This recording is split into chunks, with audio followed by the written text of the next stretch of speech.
Al-Quran. Nah, mungkin Pak Kopse ya, mungkin menyimak.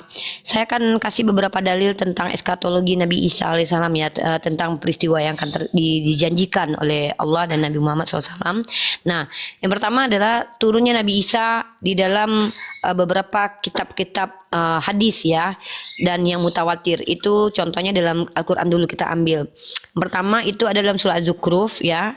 Itu tatkala putra Maryam dijadikan perumpamaan, tiba-tiba kaum Quraisy bersorak karenanya sampai dengan firman-Nya, dan sesungguhnya Isa itu benar-benar memberikan pengetahuan tentang hari kiamat. Artinya dia menjadi tanda-tanda la ilma sa'at, hari kiamat. Maksudnya sebagai ketika Nabi Isa turun itu sebagai tanda-tanda bagi kami orang Islam bahwa telah dekatlah hari kiamat. Itu dulu yang ditangkap poinnya. Yang kemudian kita dalam kitabnya Imam Ahmad rahimahullah, titik di mute dulu ya. Salam. Kakak di mute dulu ya. Ini dalam mobil kayaknya.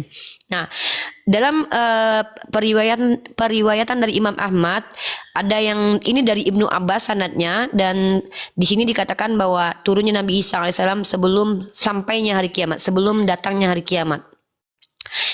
Begitu juga dengan ulama lain yang adalah salah satu ulama pentafsir Al-Quran yang termasyur, yang paling sering diambil tafsirnya itu Ibnu Katsir rahimahullah.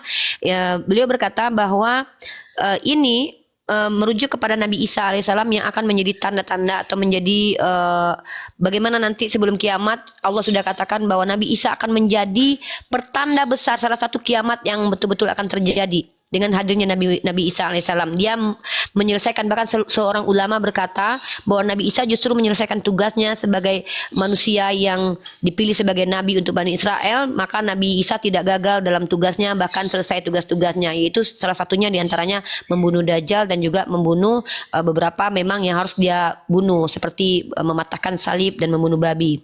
Wallahu a'lam bishawab ya, karena itu adalah nubuatan. Nah, terus kalau kita lihat lagi dalam beberapa hadis dan juga Al-Quran, saya akan tunjukkan lagi contoh tentang Nabi Isa alaihissalam. Itu ada dalam surah An-Nisa ayat ke-159. Dan di hari kiamat nanti Isa itu akan menjadi saksi terhadap mereka. Siapa mereka ini? Saya akan bacakan dari ayat atasnya, yaitu dan karena ucapan mereka sesungguhnya kami telah membunuh Al-Masih putra Maryam. Siapa mereka? Yaitu orang-orang Yahudi ya. Rasul Allah padahal mereka tidak membunuhnya dan tidak pula menyalibnya. Wa ma qataluhu wa ma salabuhu. Tetapi yang mereka bunuh ialah orang yang diserupakan dengan Nabi Isa. Bagi mereka sampai dengan firman-Nya Ta'ala, tidak ada seorang pun dari ahli kitab kecuali akan beriman kepadanya beriman kepada Nabi Isa sebelum kematiannya, dan di hari kiamat nanti Isa itu akan menjadi saksi terhadap mereka. Karena para nabi itu adalah orang yang menjadi saksi terhadap kaumnya, mana yang ingkar, mana yang tidak ingkar. Karena yang bertanggung jawab terhadap terhadap kaum itu adalah para nabinya, gitu. Nah, kemudian kalau kita lanjut lagi dalam surah Ali Imran ayat ke-55, ketika Allah berfirman, hai Isa, sesungguhnya aku akan menyampaikan kamu kepada akhir ajalmu. Artinya Nabi Isa alaihissalam juga mengalami proses manusiawi, yaitu meninggal seperti Nabi Muhammad SAW. Selama ini orang Kristiani selalu mengatakan bahwa nabimu masih ada di kuburan. Nah, sementara Nabi Isa itu hanya diberi kelebihan, dipanjangkan umurnya, bukan berarti beliau tidak akan pernah mati. Beliau tetap akan wafat sama seperti para nabi lainnya, Nabi Ibrahim, Nabi Musa, dan juga Nabi Muhammad SAW. Nah, lanjut kita sampaikan dalam pernyataan atau perkataan dari Ibnu Taimiyah, Ibnu Maryam akan turun di tengah-tengah kalian sebagai hakim dan pemimpin yang adil, lalu dia akan mematahkan salib, membunuh babi, dan menghapus jizyah atau menghapus pajak. Nah, ini adalah hadis sahih disahihkan oleh Ibnu Taimiyah, dan ini adalah informasi yang kalau saya sendiri tidak akan memiliki konsepsi apapun terhadap ini adalah berupa informasi yang saya akan percayai begitu saja. Yang namanya ranah eskatologi itu sesuatu yang dijanjikan. Saya tidak punya konsepsi terkait eskatologi karena itu kan belum terjadi gitu. Dan itu tidak masuk ke ranah akidah, maksudnya tidak masuk ke ranah yang harus saya coba untuk pahami. Itu hanya informasi dari Allah melalui perantaraan Nabi Muhammad SAW bahwa nanti akan terjadi seperti yang dijanjikan oleh Allah. Kurang lebih seperti itu, Pak. Mungkin ada tanggapan sebelum saya sapa yang lain? Pak Kopse? Halo, Pak Kopse. Oke, Pak Kopse tadi sibuk karena ada pekerjaan. Kita sapa di sini sebelum kebenaran udah sering, nanti dengan blender aja. Nih kakak Titik ini muslim atau non muslim? Bang Nandar ada yang mau disampaikan? Bang Zuma monitor. Aku mualaf Uni Rifa. Oke. Oke, di tempatnya kakak itu noise sekali karena sepertinya kakak di dalam mobil ya. Kalau kakak ada yang mau disampaikan silakan sampaikan dulu. Kak Titik silakan.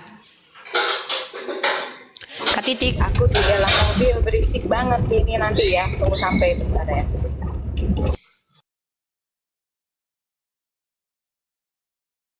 Oke, kebenaran ini mau sama blender dulu ya, karena kebenaran ini ngeyel nih. Dari dulu begitu-begitu aja. Atau mungkin ada yang mau ditanyakan nggak? Cambuk kau kalau macam-macam. Sama blender aja. Dalam Al-Taubah 30 itu kan ada Uzair itu. Kira-kira siapa Uzair itu ya? Uzair itu orang yang dianggap Tuhan oleh orang-orang Yahudi.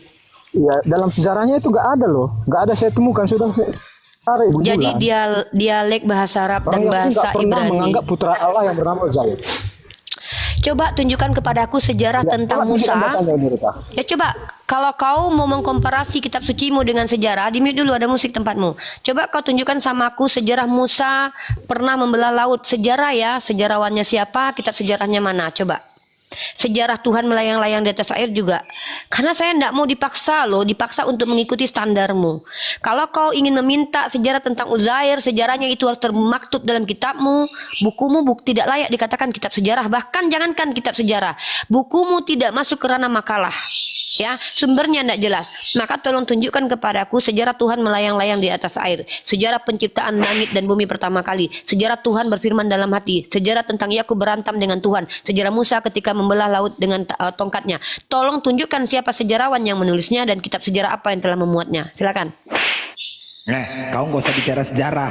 Ini bicara diskusi agama. Sejarah pula kau. Sekolah kau bisa sejarah. Sejarah yang paling nyata itu mana salib kau? Mana salib Yesus di Golgota? Tanpa ada penyaliban maka tidak ada Kristen. Mana bukti sejarahnya? Woi, mana? Iya, sabar. Mana? Saya hanya bertanya gini. Banyak kali cerita Ada kau. Uzair di situ kan? Siapa Uzair?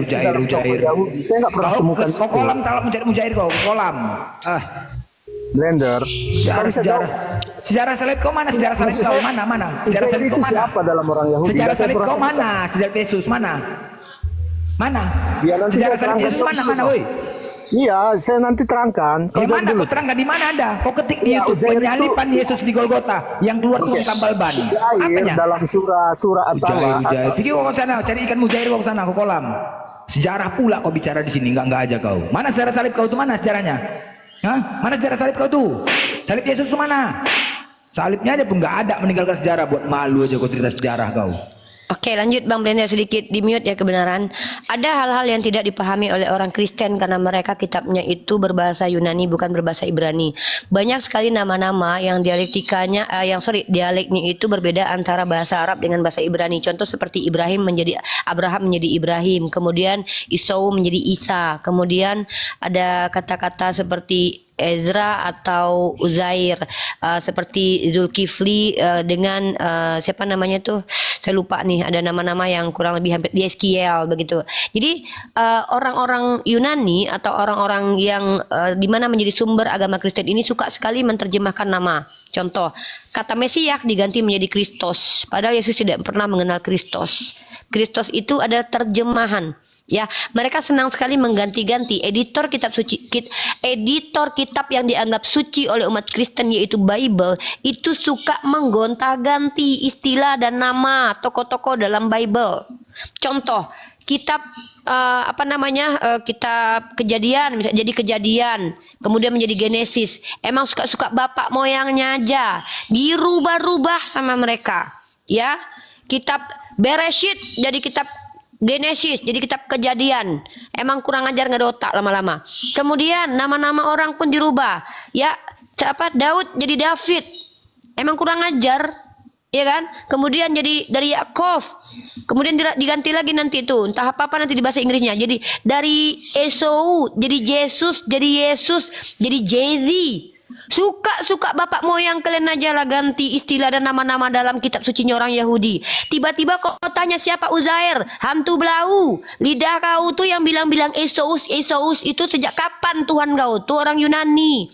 Inilah tebiat-tebiat kalian yang mempercayai orang-orang yang mengganti-ganti istilah dalam kitab suci orang Yahudi.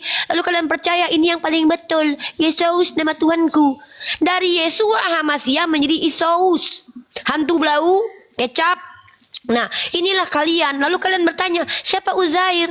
Siapa Uzair? Uzair dengan lafaz Ezra itu hampir sama seperti Abi dan Aba. Kau tanya, emang kau siapa orang Yahudi kau? Jangankan kita bicara tentang Ezra dan Uzair, kau aja si Kepas jadi Petrus. Hantu. Kepas artinya batu, dirubah jadi Petrus. Kau pikir Yesus pernah memanggil nama muridnya dengan Petrus, Petrus pakai bahasa Yunani? Hantu belau. Kalau namaku ini cantik, cantik bahasa Indonesianya. Datang aku ke Inggris, beauty katanya. Bapak moyang kau namaku cantik, kau ganti jadi beauty. Kan sama artinya. Kayak ginilah tabiatnya kalian, orang-orang Yunani.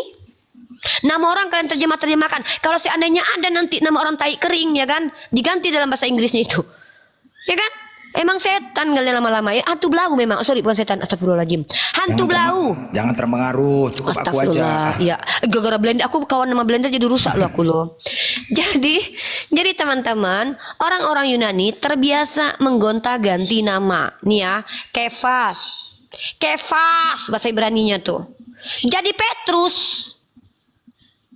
Hah? Petrus itu bahasa Yunani, bahasa Ibrani menurut kalian? Sejak kapan ada orang Ibrani mengenal kata us? Digonta-ganti. Andailah nama blender ya. Nih blender bahasa Inggrisnya nanti apa nih? Datang ke kampung-kampung. Oh, jadi apa nanti? Berubah nanti nama kau blender, Bang Blend. Congor, jadi congor. Jadi congor nanti. Iya. Yang ada-adanya kalian ini orang Kristen ini. Kalian menerima orang yang mengedit-edit kitab sucinya orang Yahudi. Dirubah-rubah loh. Sulaiman Solomo itu lafaznya hampir sama. Yang kurang ajar itu yang dia bukan orang Yunani. Tiba-tiba berubah. Kalau Nabi Muhammad dengan Bani Israel itu hampir sama. Mereka ada kedekatan secara kekerabatan. Kenapa? Sama-sama orang Arab. Yerusalem itu termasuk daerah-daerah Arab itu. Tuhan kalian itu orang gurun, kadrun. Pakai gamis dia. Mukanya muka-muka Palestina. Kalian pakai jas muka-muka Eropa, kalian berkulit putih yang kalian bangga-banggakan. Para nabi itu, mereka tuh hampir satu rumpun mereka semua tuh. Ya, kecap. Nanya-nanya kau siapa Ezra, siapa Uzair. Kebenarannya bilang mana? ada. Lari. Dan si Kepas jadi Petrus. Lari kebenaran, lari. Iya. Si Matius, siapa Matius? Kok orang Yahudi jadi namanya jadi Matius? Dada aja. Nama aku jadi lama-lama jadi Rifus nama aku. Siapa itu? Rifus. Ngajar. Blendus. Zumus nanti diganti nama kita. Maisurus. Emang ngajar kalian lama-lama lu ganti-ganti nama orang lo. Nama Theos, Tuhannya Theos, Perios, Vios. Iya. Nama bapaknya Toyota Vios. Dadanya kalian nih. Nanya siapa Ezra? Emang siapa urusanmu dengan Ezra? Tahu kau siapa Ezra? Jangankan Ezra. Itu siapa Petrus? Tanya nanti siapa Petrus. Ada orang Yahudi bernama Petrus. Siapa Lukas? Ada orang Yahudi bernama Lukas. Lukas 3 pintu. Dadanya kalian nih. Cobalah bertanya itu yang berkualitas sedikit. Dah lama kau jadi apologet. Nggak bertobat-tobat juga. Maksudku nggak bertobat dari kebodohan gitu loh. Ya, jadi kita berbagi di sini informasi, kita transfer knowledge, kita kasih pemahaman. Tapi tolonglah, kebodohan adalah hak seluruh umat Kristen. Saya paham, tapi janganlah maksimal kali, janganlah capek kali kami ngajarin kalian. Masa bahasa pun kami ajarin, ya? Nggak apa-apa, kami maklum kok kalau kalian itu dipenuhi dengan kebodohan. Karena aku bodoh karena Injil yang diberitakan oleh Pak Yesus. Nggak apa-apa, maklumnya kami. Tapi jangan maksimal kali lah, capek aku loh. Belajar aku sekolah tinggi-tinggi, baca buku tebal-tebal kayak gini sama Bang Juma baca buku kayak gini-gini. Tahu-tahu membedakan Tuhan dengan manusia pun kalian nggak paham. Apa-apa aja lah kalian ya. Umat Kristen, pintar ya, jangan ya dek ya. Jangan. Coba pintar sedikit. Minimal naikkan dulu value kalian. Minimal kalian bahasa Indonesia jangan kalian perkodok. Anak Allah artinya apa? Anak Allah ya Allah. Oh, Berarti kalau anak Allah dalam Bible nih, mereka yang membawa damai adalah anak Allah. Ya anak Allah aja lah. Berarti mereka anak Allah bukan? Allah bukan? Ya bukan. Lah kalau untuk mereka anak Allah itu adalah orang yang membawa damai. Kalau untuk Yesus anak Allah adalah Allah. Macam mana? Di mana kamusnya? Nggak ada. Kami buat sendiri. Mati aja lah kalian. Jual kecap kalian. Suka-suka kalian. Suka kata si Blender kan. Suka-suka moyang kalian aja hidup ini. Suka ayahnya. Suka-suka ayah kalian. Suka-suka ayah kalian. Kepala otak kau bilang. Kepala otak kau bilang. Suka-suka ayah kalian aja. Suka-suka kepala otak kalian aja hidup ini. Dada aja. Udahlah kita nih. Ini ada Pak Rudi nih ya. Kita sapa dulu ya. Sebelum Azuma mungkin monitor nanti ingin memberikan knowledge kepada kita dan Yonatan Nandar nih. Kok tidur pula nih? Azuma tidur, Bang Yonatan Nandar tidur. Ini Rudi nih. Halo Rudi. Komal ini nggak boleh 2 bulan ya. Sebenarnya si kampret tadi suruh naik lagi 2 bulan lo nggak boleh berhenti Komal ini lo. Dibayarkan wifi-nya sama Bang Zuma lo. Hah mampus. Siapa tadi udah pergi dia ke bawah. Situ Bang Blend. Yang siapa tadi tuh? Si hantu belau tadi? Jeri. Hah. 2 bulan lo dia dikasih tempat di sini lo. Komal ini kita turun dia. Pada 2 bulan lo Komal ini nggak boleh mati. Kita sapa dulu Pak Rudi. Halo Pak Rudi. Pak Rudi Muslim atau non Muslim? Halo Pak Rudi. Pak Rudi, open your mic. Hula halo. Aduh.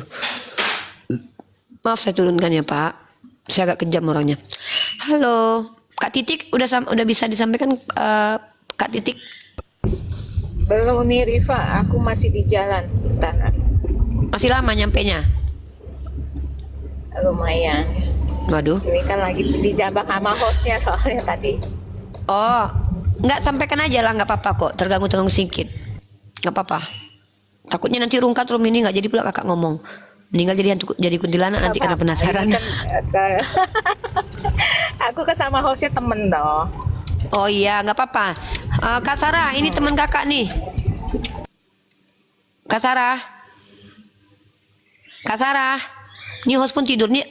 Sarah ini Sarah ini terbuat dari tepung terigu ya guys. Dia akan berubah menjadi bakwan. 24 jam hidup di dunia, 4 jamnya dia pakai untuk hidup, 20 jamnya untuk tidur ya. Dia terbuat dari tepung terigu. Kok macam Tuhannya adonan tepung terigu mentega Iya, macam gitu. memang gitu dia. Aku takut kalau dia buka Komal ditinggalnya tidur kita loh. Hantu belau memang Sarah ini. Ya, Kak ini Are, halo Are. Halo, assalamualaikum Kak. Waalaikumsalam, silakan. Ada yang mau sampaikan Muslim ya? Ya Muslim. Silakan ada yang mau sampaikan.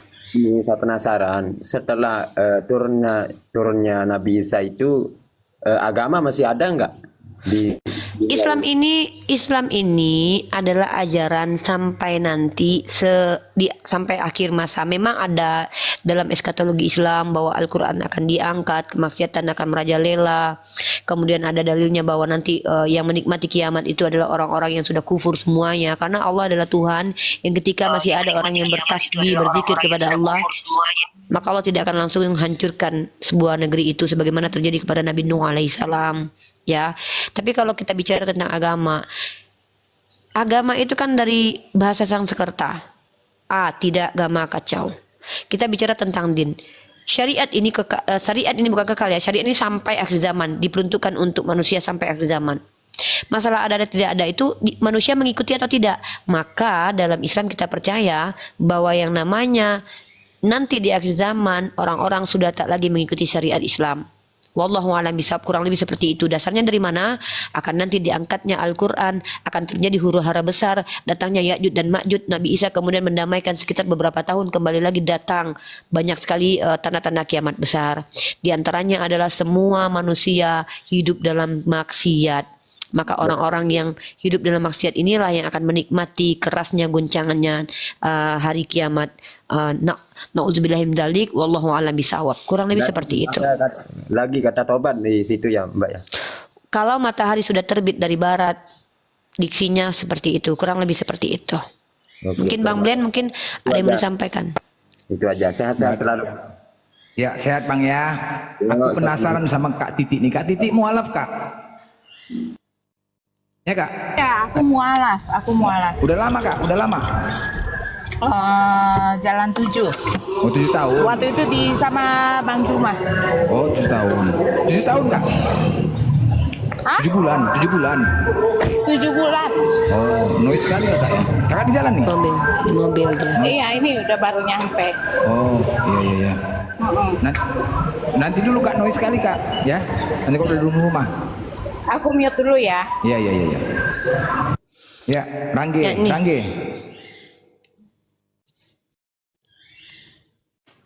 Rangge. Rangge. Rangge. Aduh, gila di mute ke atas nih enggak aja. Maisya, Maisya.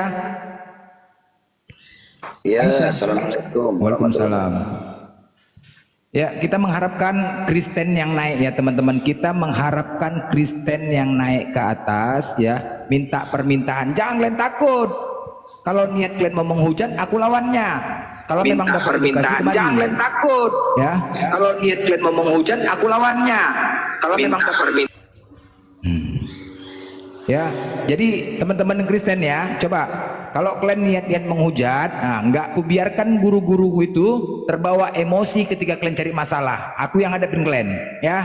Jangan kalian framing-framing seolah-olah kalian buat video. Oh beginilah orang ini, emosi segala macam ya. Jadi oten-oten menghujat, nah, aku urusannya kalau kalian menghujat. Ya, buat teman Kristen silakan naik ke atas minta permintaan. Yang Islam mohon maaf dulu Bang ya, Bang Maisa, apa yang lain? Kalau yang Islam mohon maaf di bawah dulu ya. Kita siapkan komal untuk Kristen di sini ya. Ya, silakan. Oke. Ya. Assalamualaikum. Salam. Ya, Bang Fajar. Muhammad Fajar. Muhammad Fajar. Muhammad Fajar. Ya. Di mute, turunkan aja dulu host. Udah kalau nggak ada jawaban. Maisa turun di bawah dulu ya. Oke, silakan diturunkan. Kita mengharapkan Kristen yang punya nyali silakan naik ke atas. Jangan kalian tahu. Ayo kita mencari siapa Tuhan yang sebenar-benarnya sini. Jadi kayak masa ini, ketika kalian masuk mualaf kayak kemasan ini bukan berarti meninggalkan Yesus. Cinta kasih dia sama Yesus. Cinta Yesus. Yang paling sedih ini Teo, kita di sini sekalian menguak misteri kematian Yesuah Amasya yang telah dibunuh. Pengajar, lahir di kandang domba. Mungkin Nandar mau menyampaikan sesuatu. Nandar. Assalamualaikum.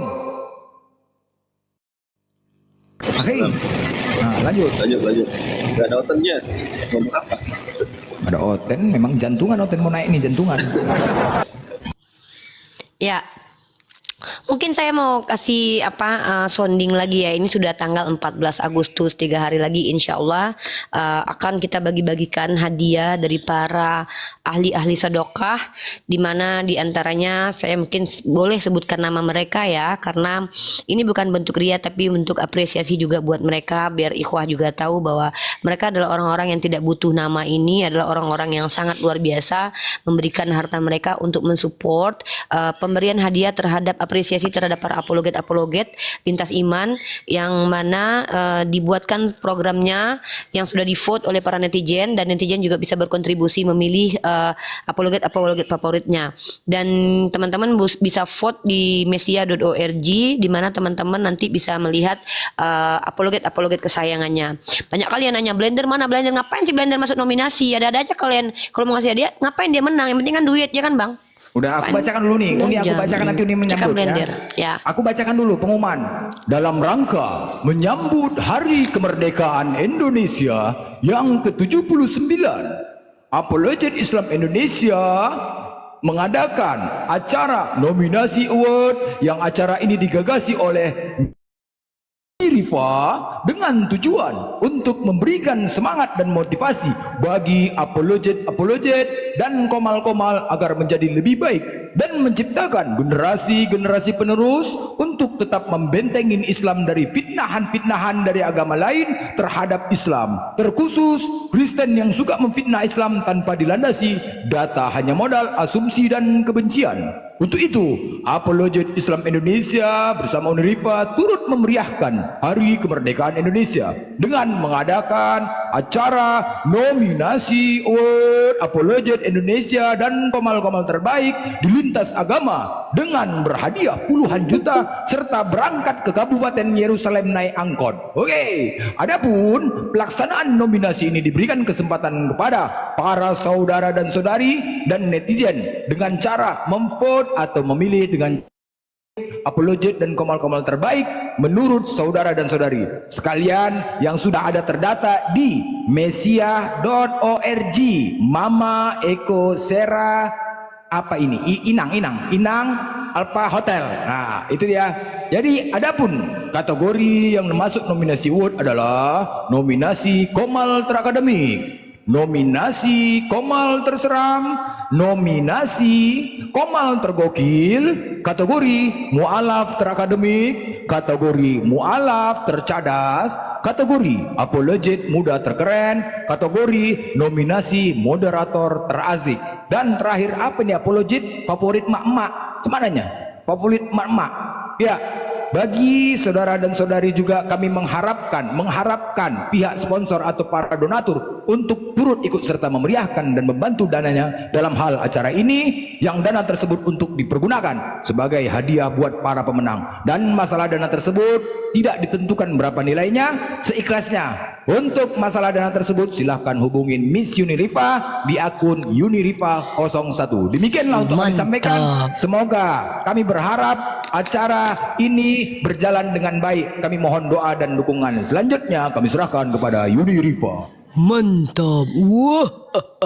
Jadi teman-teman, saya sebutkan beberapa kontributor ya, mereka adalah orang-orang yang luar biasa. Saya bilangnya mereka adalah orang-orang yang semoga namanya melambung tinggi di langit sana sebagai orang-orang yang ahli sedekah. Di antaranya adalah Kak D, kemudian ada Unirifa ya. Kalau Kak D 5 juta, Unirifa 500, tolak kalian levelnya. Kalian janganlah samakan aku cuma 500 sanggupnya, Kak D 5 juta. Kemudian Kak D juga akan membagikan Kak D membagikan 10 paket skincare. Kalau Unirifa uang 500 sama satu tas cantik, tas Unirifa yang sudah dibagi-bagikan ke beberapa orang. Kemudian ada Rijal ada 50.000, ada Mak Cia 1 juta, ada Bunda Merah 500.000, ada alumni Bang Kiamat 3.500.000, ada Fandi yaitu 1 tas cantik Vouchakova mereknya, ada hamba Allah 1 juta, ada gue Jupri 125.000, Masya Allah, Kak Nurhaliza Mansur 50.000, Pak Charlie 500.000, Hari Rahmat 200.000, Yanti Iwan 200.000, Oma Yunia 300.000, Pak Obek 1 juta, Bang IHB 120, Kak Lin 1 juta, Maidanis ini 2 gamis, 1 tas cantik, 2 jilbab. Bang Surti ada sekitar 15 atau berapa baju kaos laki-laki. Masya Allah luar biasa. Sebenarnya kalau dengan nominal ini sudah sangat luar biasa ya, sudah bisa merata itu mereka ya, para nominatornya. Dan acara ini selain juga memperkenalkan website unirifamesia.org, di mana itu adalah website tempat kita menjawab syubhat yang terdokumentasi. Siapapun para apologet boleh menjadi autor di website tersebut. Dan acara ini juga memeriahkan 17 Agustus, di mana saya berharap agar kita bersinergi. Kita tidak peduli senior, junior, yang sering diskusi, yang tidak pernah diskusi. Saya ingin kita bersatu pada waktu itu memeriahkan kemerdekaan kita dengan hanya berbagi-bagi hadiah saja. Dan hadiah untuk netizen lumayan. Bahkan ada insya Allah meluncur ke kita 1 tas mewah Coach baru dari salah satu netizen juga yang akan dibagikan untuk netizen juga. Jadi kalau hadiah-hadiah, dan bahkan ada 1 tablet dari Pak Daeng nanti ya. Kita akan follow up, dan tablet beserta beberapa uang sudah terkumpul itu akan kita berikan kepada nominator. Tapi hadiah-hadiah lain seperti baju, gamis, dan skincare itu untuk netizen yang beruntung nanti. Dan teman-teman juga insya Allah ini akan menjadi acara tahunan. Mohon maaf dulu ya, berisik di sini Bang Blender. Bang, ada kerjaan Bang. Sarah, Kak Sarah. Halo, Bang Blender di sini ada pekerjaan. Bang Blender lanjut dulu.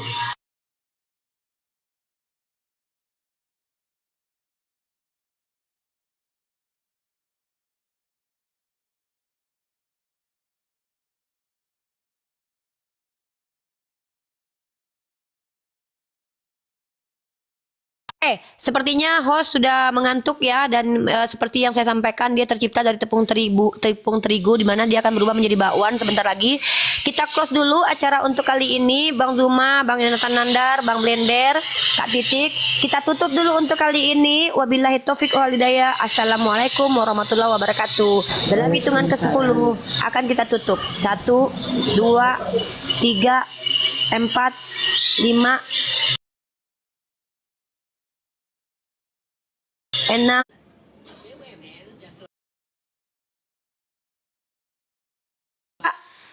1, 2, 3, 4, 5, 6, 7, 8, 9, 10. Mana ini? Kok nggak mati-mati nih? Udah close. Close. Oh, error. Makanya 2.000 yang nonton, error kan? Blender nggak masuk nominasi. Tapi Blender ngapain menang? Yang penting duitnya. Oh, dadah. Assalamualaikum.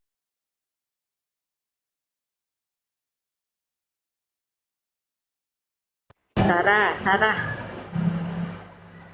Monitor.